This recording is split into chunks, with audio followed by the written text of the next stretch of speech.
Okay, while we wait for that, let's go right to the weather. So much to talk about here, Trey, with the cold temperatures and the snow. The buzz with everyone. I was out in the lobby today, and the security guards are saying, I hear we're getting a lot of snow on Sunday. Seems to be the big topic. That's right, and very important to make sure you're getting your information from good sources over the next couple of days, as we're going to be in a pretty active pattern across our area.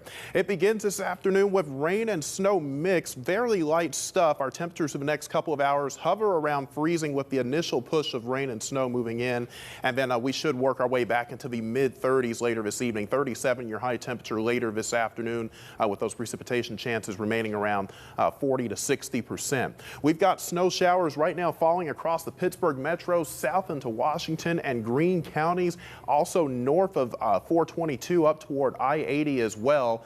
Most of this is falling into an air mass that is fairly dry, so that may allow the temperatures to drop off initially as this comes through, but later on today that strong southwest wind will really take hold and push most of us back into the 30s. By 8 o'clock this evening, snow band is pushing into the Laurel Highlands, and then we may get another push of activity later this evening and into tonight between midnight and 6 a.m. as this boundary pushes through.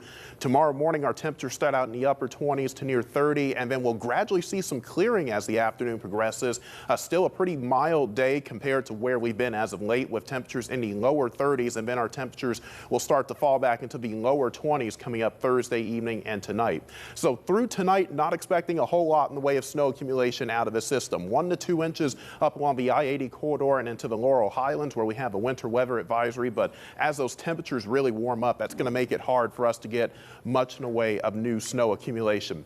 All right, let's talk about this weekend now. This is our storm system you've been hearing a lot of buzz about over the last couple of days. You can see it getting closer to coastal California, and as it gets closer into the mainland of the U.S., we're going to get into a position where we're able to sample this better and models come into better agreement on what we may see. So now we're about 4 days out from this storm system, so now we can start talking about the general timing and potential impacts of what we may be seeing as we head into this weekend. First, we're going to see this cold front move through on Friday. This is an Arctic front, and that's going to allow for some very cold air to move in advance of it. Cold and dry air. Our temperatures on Friday in the low 20s in the morning, falling to near 1 degree by Friday evening, below 0 coming up Saturday morning, and then we hang out in the teens to near 20 this upcoming weekend.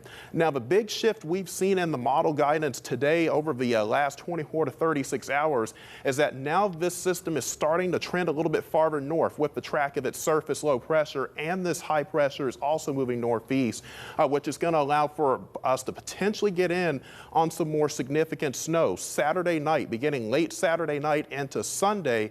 And this would be an all-day Sunday event lasting into Sunday evening and Sunday night, with lingering snow showers coming up through the day on Monday. So with this northward shift, we brought the heaviest snow accumulation potential farther north as well. It's likely from the Pittsburgh metro south into the Laurel Highlands, and especially parts of West Virginia and Maryland are really going to get in on some heavy snow. Now, we're still several days out. There's still the potential for some minor adjustments as things change over the next couple of days. So we're not going to put any totals on this just yet, but just know Sunday into Monday, we could be looking at a pretty significant winter storm moving across our area. Potential first alert days in effect for that, but the big story outside of the snow will be significant cold to end the week.